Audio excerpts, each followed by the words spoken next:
Assalamualaikum warahmatullahi taala wabarakatuh. Ya dunia al-Fatihah. Alhamdulillahirrahmanirrahim. Bismillahirrahmanirrahim. Alhamdulillahi rabbil alamin. Ar-Rahmanir-Rahim. Maliki yaumiddin. Iyyaka na'budu wa iyyaka nasta'in. Ihdinas siratal mustaqim. Siratal ladzina an'amta 'alaihim ghairil maghdubi 'alaihim waladdallin. Amin. A'udzu billahi minasyaitonir rajim. Bismillahirrahmanirrahim. Alhamdulillahi rabbil alamin. Allahumma salli wa sallim wa barik ala sayyidina Muhammad wa ala alihi wa sahbihi wa ikhwanihi minal anbiya'i wal mursalin. Salawatullahi wa salamu alaihim ajma'in fi kulli waqtin wa hin. Amma ba'du, subhanaka la ilma lana illa ma 'allamtana innaka antal alimul hakim. Wa la hawla wa la quwwata illa billahil aliyil azim al azizil hakim. Apa ini? Oh ya. Bismillahirrahmanirrahim. Allahumma aftah alaina futuhal arifina bihikmatika anshur alaina rahmataka wa dhakkirna ma nasina ya dzal jalali wal ikram.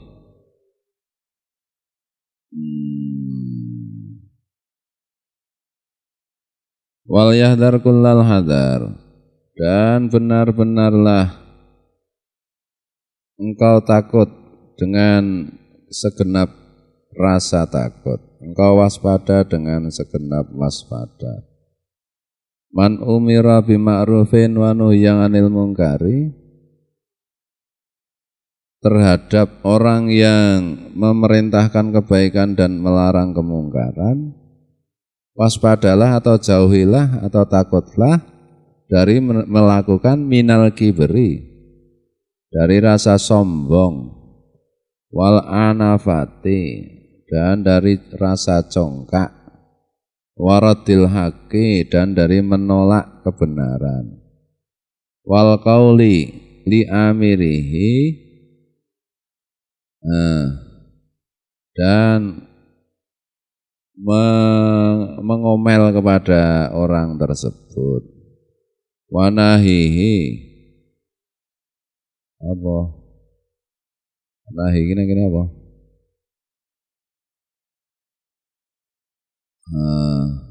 Ini kan nyegah.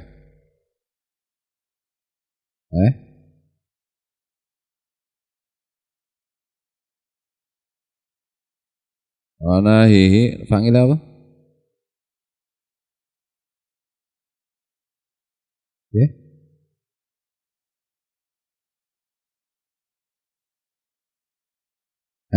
Rakrungu.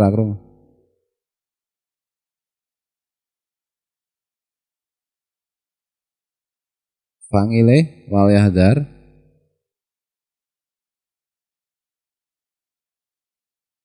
Lah ya,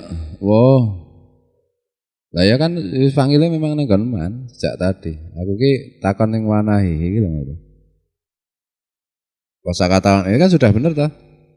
Takutlah kepada orang yang memerintahkan. Yang diperintahkan itu ya. Takutlah menjadi orang yang diajak kebaikan dan dicegah kemungkaran, dari menjadi orang yang sombong, orang yang congkak, menolak kebenaran, dan mengomel kepada orang yang mengajak kebaikan itu. Wanahihi ngalaika nafsaka,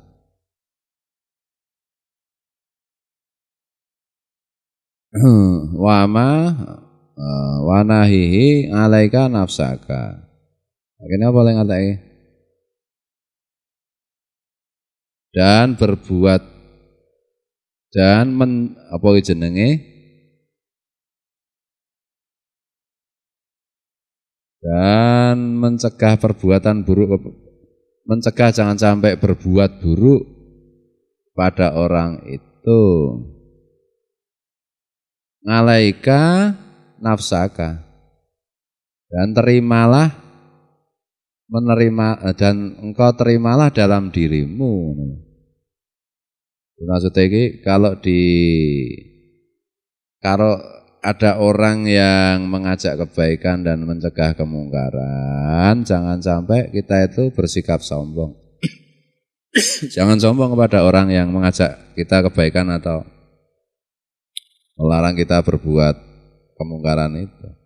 Jangan congkak, jangan menolak hal yang benar, dan jangan mengomeli, jangan mencaci maki orang yang mengajak kita berbuat baik atau melarang kita berbuat jahat. Dan jangan berbuat jahat kepada orang itu. Terima saja keadaanmu yang seperti disampaikan itu. Wa ma fi makna dzalika minal kalami al-musarrihi bi karahiyatil haqqi. Dan makna mengenai hal tersebut, mengenai kalimat panjang di atas,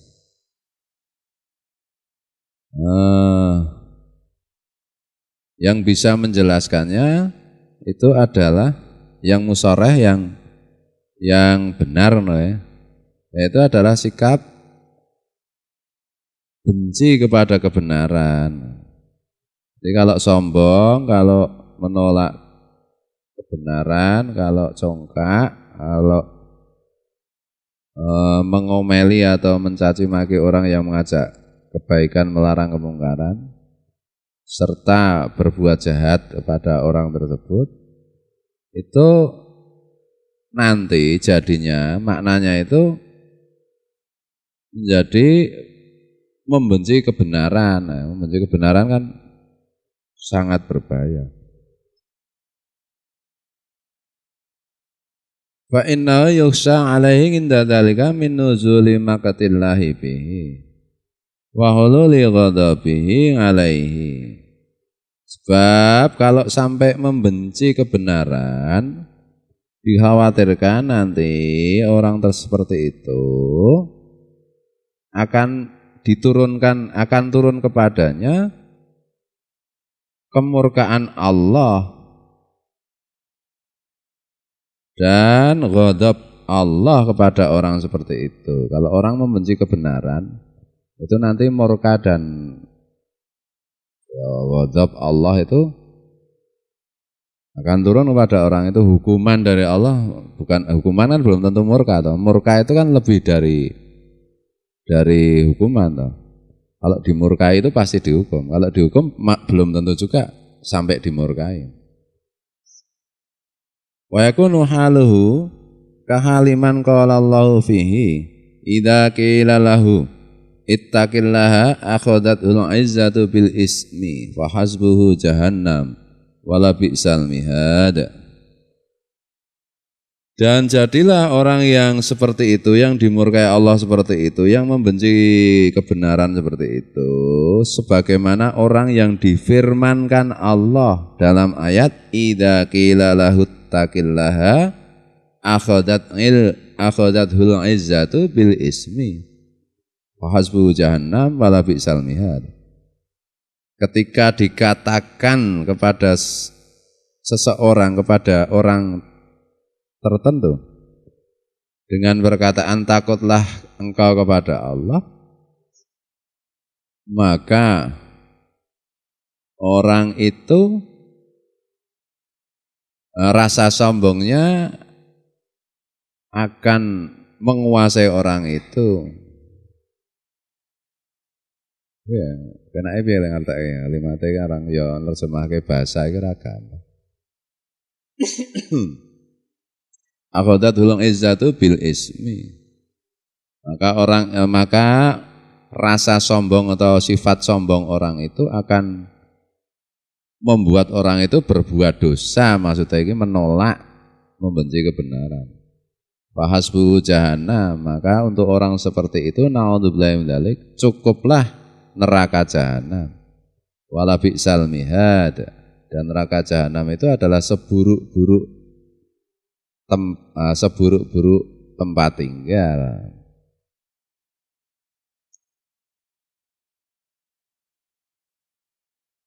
Wa ammal amiru bil ma'rufi wan nahyi 'anil munkari fala alaihi min dalika. Adapun orang yang mengajak kebaikan dan mencegah kemungkaran,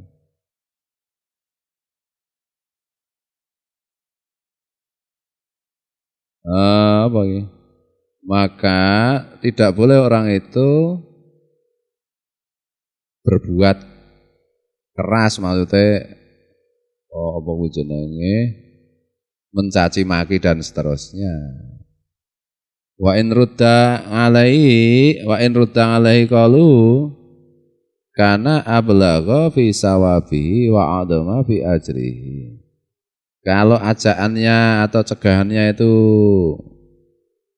kalau ucapannya yang berupa ajaan berbuat baik atau cegahan berbuat buruk itu ditolak, maka orang yang telah melakukan amar ma'ruf nahi mungkar yang ditolak itu pahalanya lebih banyak lagi malah, dan lebih agung lagi upahnya di sisi Allah. Jadi amar ma'ruf nahi mungkar, yang diamar ma'rufi dan yang dinahi mungkari, jangan sombong, jangan menolak kebenaran, jangan congkak.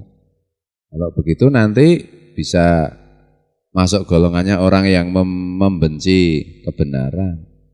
Kalau sampai masuk menjadi golongannya orang yang membenci kebenaran, masuk di dalam orang yang digolongkan Allah dalam firman-Nya, na'udzubillahi min dzalik, idza qila lahu taqillah akhadhatul izzatu bil ismi fa hasbuhu jahannam wa la bi'sal mihad. Kalau diajak takwa kepada Allah, rasa sombongnya itu membuat dia melakukan dosa, yaitu menolak, membenci kebenaran. Nah, orang seperti itu cukuplah jahanam untuk orang seperti itu. Padahal jahanam itu adalah seburuk-buruknya tempat tinggal. Nah, adapun orang yang mengajak kebaikan dan mencegah kemungkaran, maka tidak boleh orang itu melakukan hal yang sama, sombong, congkak dan seterusnya, keras dan seterusnya. Kalau ajakannya atau cegahannya yang berupa ucapan itu ditolak oleh orang yang diajak atau oleh orang lain yang dicegah, maka justru kalau sampai seperti itu menjadi lebih tinggi lagi pahalanya dan lebih agung lagi upahnya di sisi Allah. Jadi kalau kita amar ma'ruf nahi mungkar, kita sudah berusaha sebaik-baiknya untuk melakukan semua hal yang semestinya di dalam amar ma'ruf nahi mungkar, dengan kesantunan, dengan argumen atau dengan alasan yang rasional, masuk akal, dengan memilih waktu yang tepat, dengan pilihan kosakata yang pas. Pokoknya semua aspek komunikasi itu sudah berusaha kita penuhi. Kemudian orang yang kita ajak atau orang yang kita cegah berbuat, orang yang kita ajak berbuat baik atau orang yang kita cegah berbuat buruk itu tetap menolak, ya enggak apa-apa, malah pahalanya lebih tinggi dan agung upahnya di sisi Allah. Dengan catatan itu tadi, kita amar ma'ruf nahi mungkar itu benar-benar berusaha sepenuh hati dan pikiran untuk tepat dalam melaksanakannya, bukan aur-auran gitu. Kalau aur-auran, apalagi sampai dengan cara yang sombong, dengan cara yang tidak simpatik dan yang lain-lain, kalau ditolak itu jangan salahkan siapa-siapa kecuali salahkan diri sendiri. Tapi kalau kita sudah berusaha semaksimal mungkin, sebagus mungkin, kalau masih ditolak, enggak apa-apa, malah pahalanya makin tinggi, malah upahnya makin agung di sisi Allah. Maka fal yasbir wa yahtasib wal yakun qasdu takhlisa nafsihi wa takhlisa akhihi minal ismi. Maka bersabarlah, engkau bersabarlah. Dan wayah tasib dan bertujuanlah mencari upah dari Allah, yaitu ridha, yaitu pahala. Jangan yang lain lagi. Wal yakun qasduhu takhlisa nafsihi wa takhlisa akhihi minal ismi. Dan jadikanlah tujuanmu amar ma'ruf nahi mungkar itu untuk menyelamatkan diri orang yang kita ajak itu dan untuk menyelamatkan saudaranya dari berbuat dosa. Jadi kita amar ma'ruf nahi mungkar, yang kita amar ma'ruf nahi mungkar itu, tujuan kita itu untuk menyelamatkan dia dan untuk menyelamatkan saudara-saudaranya. Jadi biar dosa itu kan biasanya orang ditandangi dhewe itu. Jadi ana kancane, ana dulure sing terlibat. Jadi semata-mata itu saja. Wal yakun haluhu kahaliman waqa'a akhuhul muslimu fi halakatin aw waratatin minal waratati kaharokin aw gharakin. Dan jadilah atau seyogianya orang yang amar ma'ruf nahi mungkar itu keadaannya seperti orang yang melihat saudaranya yang sesama orang Islam terjatuh di dalam kehancuran atau kerusakan, di antara kerusakan-kerusakan yang macamnya banyak itu. Sebagaimana misalnya seperti kebakaran atau tenggelam. Jadi kalau amar ma'ruf nahi mungkar itu niatnya kan menyelamatkan orang yang diamar ma'rufi dan dinahi mungkar itu. Nah, oleh karena itu yang amar ma'ruf nahi mungkar itu dirinya itu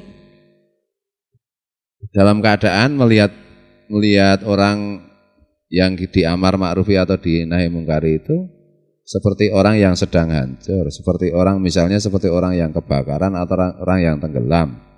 Melihat orang kebakaran atau orang yang tenggelam kan kita tolong. Amar ma'ruf nahi mungkar itu sebenarnya harus seperti itu. Kalau kebakaran atau tenggelam itu kan bencana dunia. Itu pun kalau kita melihat kan kita terpanggil untuk menolong.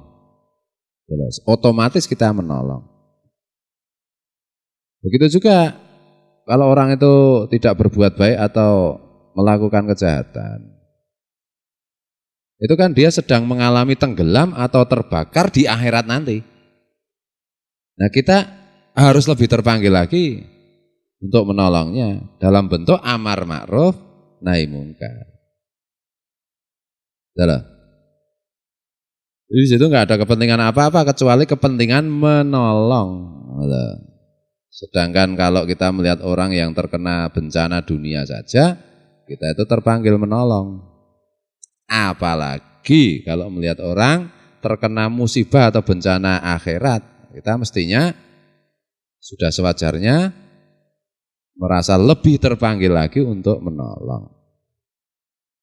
Anu neng ngono kuwi. Wa huwa qadirun ngala takhlisihi wa inqadhihi. Bal aula. Iki padha ya lah urung tak waca ternyata padha. Dilalah kersane Gusti Allah. Padahal orang yang melihat kebakaran atau orang yang melihat seseorang tenggelam itu mampu untuk menyelamatkannya. Itu kan mesti tentu saja terpanggil untuk menolongnya dan mampu untuk menolongnya. Malah bal aula, malah lebih penting lagi dalam amar ma'ruf nahi mungkar itu fa inna halakat dini wa tagharruda li sukhti rabbil alamin asyadu wa a'dhamu min halakid dunya wa talafun nufusi. Sebab kerusakan agama atau musibah yang berkaitan dengan akhirat dengan agama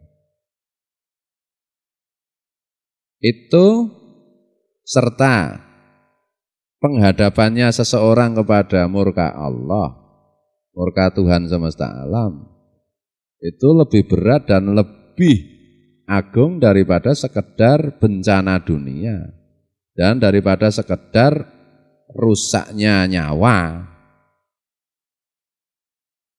La ya'zubu bihi illa mufaraqatu hadil hayati alfaniyati. Yang kemungkaran itu atau apa kuwi jenenge ketika orang itu tidak melakukan kebaikan. Hal itu tidak akan hilang kecuali orang itu sudah berpisah dengan kehidupan dunia yang fana ini. Ini musibah agama itu kan apa istilahnya tidak akan hilang, tidak akan berhenti kalau tidak diamar ma'ruf nahi mungkari seumur hidup sampai dia mati. Orang jahat kalau tidak dihentikan itu nanti jahat terus sampai mati nanti. Wahadi dari azailati bal la munasabata wala muqarabata baina itlafid dini wa baina talafid dunya. Sebab kehidupan dunia ini adalah kehidupan yang akan hilang, malah tidak tidak level lah, dan tidak sedikit pun tidak sama atau tidak seimbang. Kalau diperbandingkan antara kerusakan agama dan kerusakan yang sifatnya dunia. Musibah dunia itu ringan sekali kalau dibandingkan musibah akhirat. Tidak sebanding. Musibah akhirat, musibah agama itu kan lebih berat itu. Makanya Rasulullah sampai mengajari kita berdoa dengan kitab Ihya Ulumuddin. Allahumma la taj'al musibati fi dini. Ya Allah, janganlah engkau jadikan musibah untuk diriku itu menyangkut agamaku. Kalau musibah dunia, nanti kalau mati selesai. Dan dunia itu sebentar sekali. Tapi kalau musibah agama, itu nanti kan penderitaannya di akhirat kan selama-lamanya.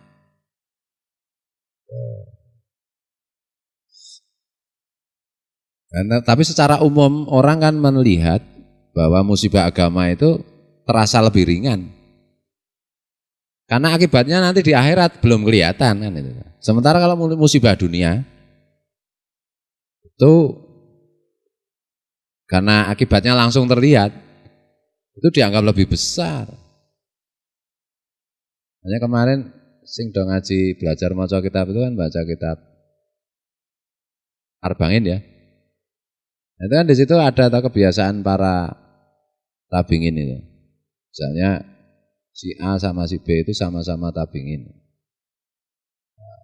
Suatu ketika si A itu terlambat takbiratul ihram dalam sholat jamaah misalnya. Itu si B dan teman-temannya itu melayat ke rumahnya si A itu. Melayat.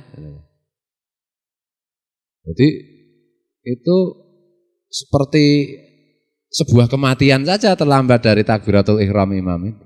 Padahal sudah datang jamaah cuma terlambat takbiratul ihramnya. Jadi telat sithik. Itu aja sudah melayat itu teman-temannya. Melayat kan berarti dianggap mati tuh. Nah, karena itu musibah agama. Meskipun tidak dosa kan rugi dari segi pahala karena tidak mendapatkan fadilah keutamaan menyaksikan takbiratul ihramnya sang imam. Mana itu? Itu aja semua layat kok. Habis sholat itu toh melayat ke rumah si A itu. Nanyakan innalillahi wa inna ilaihi raji'un. Kamu ikut berduka cita kok ya tadi kamu itu telat takbiratul ihram ya. Ada apa toh? Ya mudah-mudahan bersabar ya engkau. Mudah-mudahan Allah memberi pertolongan kepadamu sehingga tidak terlambat lagi takbiratul ihram dalam sholat jamaah. Padahal kalau salah seorang di antara mereka itu meninggal, malah tidak secepat itu mereka melayat.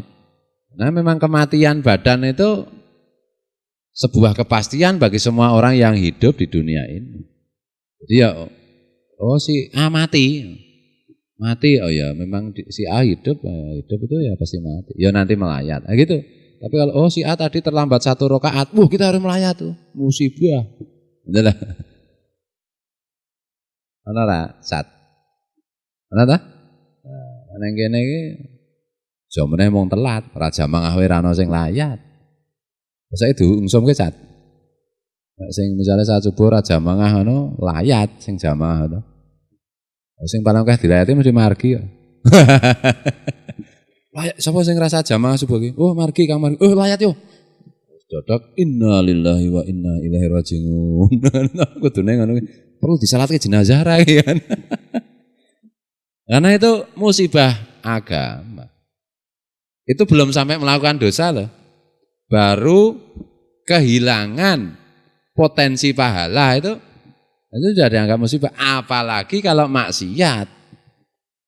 Tentu dipandang lebih berat lagi. Istirjaknya mungkin bisa berkali-kali. Innalillahi wa inna ilaihi raji'un. Innalillahi bisa berkali-kali. Kok ya maksiat atau ya kan itu. Nah hari ini ndak, sing do ditilii, sing do ditakziahi. Takziah itu kan datang untuk menghibur, biasanya malah musibah-musibah dunia. Enggak usah sampai kematian lah. Ada orang tabrakan atau jatuh, kemudian tangannya atau kakinya digigip, pada menengok semua. Ya memang menengok orang sakit itu sunat. Tapi bahwa dari segi kalau menyangkut kepentingan duniawi kok begitu bersemangatnya, sementara kalau musibah ukhrawi kok tidak tersentuh, itu kan menunjukkan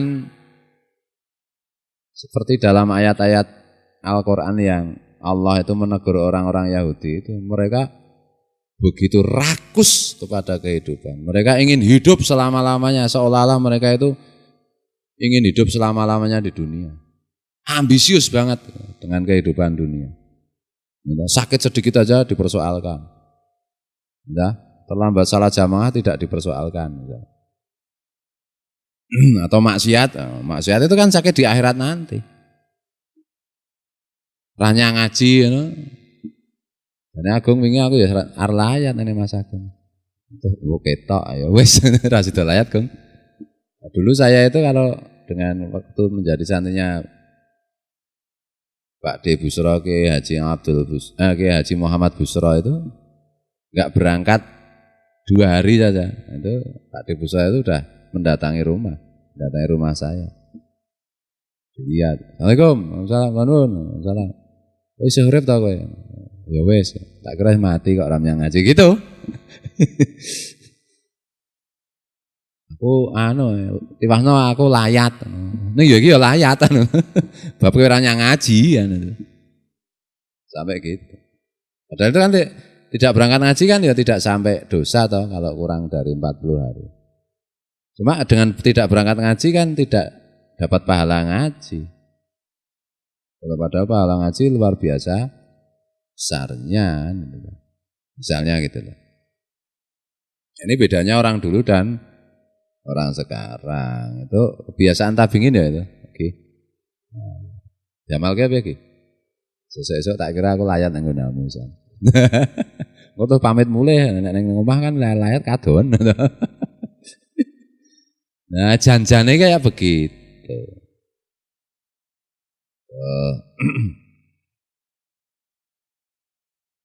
Wa innal ladzi ya'muru bil ma'ruf wa yanha 'anil munkari sangin fi khalafsi nafsihi wa najatiha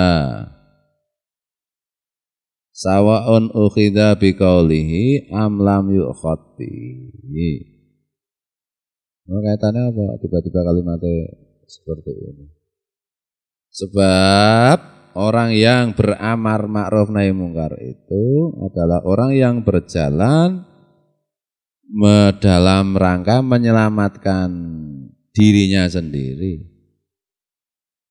Dalam rangka kholas dan najahnya diri sendiri. Jadi amar ma'ruf nahi mungkar itu dari segi yang melakukan juga sebenarnya kan menyelamatkan diri sendiri juga. Sama saja apakah jenenge ucapannya itu diterima atau tidak diterima. Amar ma'ruf nahi mungkar itu dari sudut pandang si pelaku amar ma'ruf nahi mungkar sebenarnya ya untuk menyelamatkan diri sendiri. Entah diterima amar ma'ruf nahi mungkarnya atau entah ditolak. Jadi yang penting sudah amar ma'ruf nahi mungkar. Jadi amar ma'ruf nahi mungkar itu kan berarti menyelamatkan si pelaku amar ma'ruf nahi mungkar dan menyelamatkan si orang yang diamar ma'rufi dan dinahi mungkari, kan ada. Dari segi orang yang amar ma'ruf nahi mungkar, dia menyelamatkan dirinya sendiri karena memang amar ma'ruf nahi mungkar itu fardu. Meskipun ada yang nanti dipilah-pilah apakah menjadi fardu ain atau fardu kifayah gitu. Secara umum disampaikan sebagai fardu kifayah. Tapi bisa juga menjadi fardu ain ketika orang itu sudah mampu. Gitu.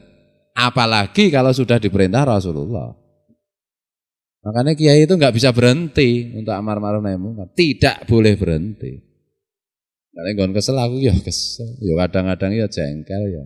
Males. Kadang ya merasa terhina. Kadang ya difitnah, kadang ya. Tapi ini perintah Rasulullah. Betul. Kan sudah berkali-kali saya sampaikan kiai yang benar itu yang merintahkan Rasulullah. Saya diperintah Rasulullah untuk jadi kiai ya yes. Apapun resikonya maju terus. Luweh.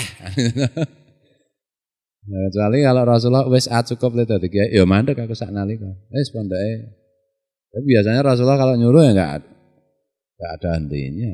Kecuali sudah ada gantinya. Setua WA terus kayak anakmu, samu, sholah, yusa. Alham misalnya. Oh yang lain iso wae to anak meneh. Kan tidak tahu. Cukup wis tuwa wae mengarek nunggoni ya. Jadi nunggoni itu kan masih termasuk amar ma'ruf nahi mungkar juga. Betul. Jadi kayaknya ya berarti rano mandeke. Pancen ya ora ono nabi kok mandek ya ora ono ya. Dilereni Gusti Allah le dadi nabi ngono iki tak ya ora ono ya. Ya ora ono ya ta. Nek wali masih bisa. Masih banyak. Betul. Nah, nanti ada apa toh bedanya wali kiai ya insya Allah nanti kita bicarakan di kesempatan lain. Kalanya kiai itu sekaligus wali. Kalanya wali itu oleh Rasulullah tidak disuruh menjadi kiai. Kalanya kiai itu belum wali. Belum wali kutub maksudnya. Betul. Nah, tapi kalau belum diperintah ya merasa dadi kiai sik, diperintah. Mah repot dhewe. Wong diperintah wis dadi kiai, 10 tahun kemudian diperintah Rasulullah dadi kiai lah. Bahasane wis diperintah Rasulullah dadi keju to.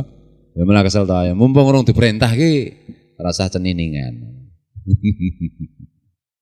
Wis nek diperintah ki masalahe ya abot le nandangi ki abot. Ya kudu sampai mati masalahnya. Bagaimana para nabi itu ya selesai tugasnya kalau sudah wafat.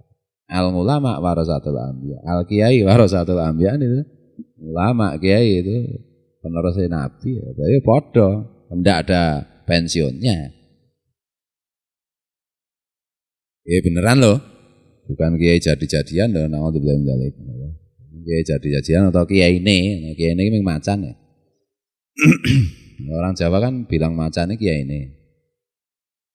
Ya yang warasatul anbiya maksudnya.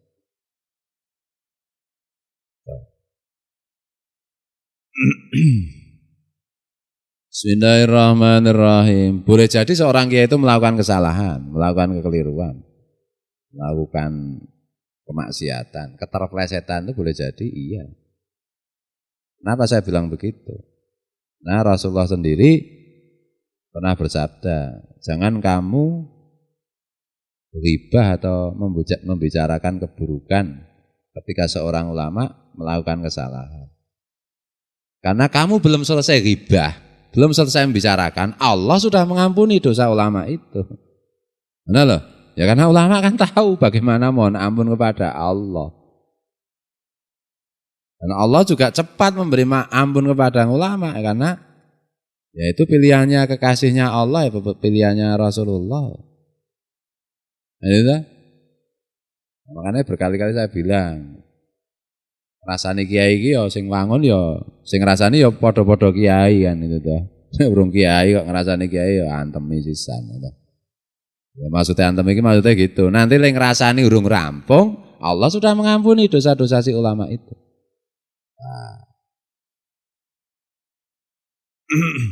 Misalnya nah yang lebih kalau kita melihat fenomena sejak ke Abdul Muhyidd Al-Maghfurlah itu guru saya itu menyampaikan bahwa nanti akan banyak anak-anak muda yang diberi mahkota sebagai ulama, sebagai kiai ditunjuk Rasulullah. Lalu saya kan bagian dari itu insya Allah. Jenenge cah nom. Biyen-biyen ya ora akeh gitu loh. Stok yang sepuh-sepuh banyak, jadi ini stok yang sepuh sedikit ya terpaksa yang muda-muda dipromosikan, diberi mahkota. Lah jenenge kiai-kiai enom lho dadi nek kadang-kadang ya gempelo ya. Ya wajar kan itu tuh. Yang saya maksud kiai-kiai yang ditunjuk oleh Rasulullah, bukan kiai-kiai yang sekedar ditunjuk oleh gurunya, bukan. Yang ditunjuk gurunya ya mungkin gurunya itu diperintahkan Rasulullah, mungkin juga gurunya itu berharap bahwa orang itu akan pada akhirnya dengan sang guru memerintahkan nanti akan dipilih oleh Allah, dipilih oleh Rasulullah untuk menjadi ulama. Nek cara pegawai kan ono nek cara mbiyen zaman jadi pegawai negeri. Ada pegawai negeri yang sudah menjadi pegawai negeri PNS, pegawai negeri sipil. Ada juga yang capek calon pegawai negeri sipil. Capek NS, CPNS. Nah, kira-kira nek sing merintahke gurune iki ya capek CPNS mau. Nek sing merintahkan Rasulullah ya PNS ki mau. Capek kan iso dadi PNS, dapat SK dari kementerian misalnya ya, atau dari pemerintah daerah kalau sekarang enggak tahu saya tahu dari pegawai negeri. Lah nek capek kurang ajar atau njelehi ya ora iso diangkat kok. Ngono to. Sing ora iso ngangkat sapa? Lah yang berwenang mengangkat. Nah, kalau seseorang itu disuruh gurunya menjadi kiai, dia tidak waspada, ya nanti tidak dipilih oleh Rasulullah untuk benar-benar jadi kiai. Berarti gurunya salah, enggak salah juga. Dia hanya ngangkat sebagai calon kiai, caki, ora cakiman loh. Nah gitu, makanya nek santri-santri itu ditunjuk oleh gurunya untuk mewakili gurunya, hati-hati. Istiqomah, tawadhu dan lain-lain harus super hati-hati sebagaimana kalau kita ibaratkan itu capek tadi. Capek kan biasanya lebih hati-hati daripada PNS-nya sendiri kan itu dah. Urung di SK masalahnya.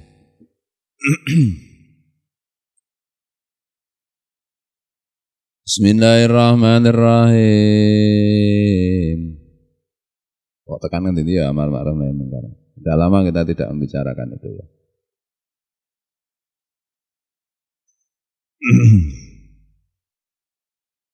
Kadang-kadang ya aku nek pas lagi imane drop ngono ki. Pas lagi keset lagi nafsune bergejolak. hasrat duniawinya lagi meledak-ledak ngono kuwi ya ngungun. Ya dadak dadi kiai to, ya dadak didadekke kiai to Kanjeng Nabi ngono ki ya ngungun ngono. Delok wong liya do bebas penak ngono ki sedih. Nah, itu sedang menunjukkan lagi iman saya lagi drop. Harusnya kan bersyukur. Nah, setiap anugerah itu kan mengandung amanah. Menjadi kiai itu anugerah. Di situ mengandung amanah. Amanah itu ya tanggung jawab berat. Oh, kira-kira seperti itu.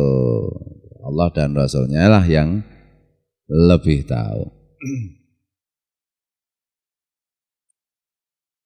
Bismillahirrahmanirrahim. Waqad balagana anna ar-rajula yata'allaqu bir-rajuli yaumal qiyamah. Dan seterusnya, wallahul muwaffiq ila aqwamit thoriq. Wallahu a'lam. Assalamualaikum warahmatullahi taala wabarakatuh.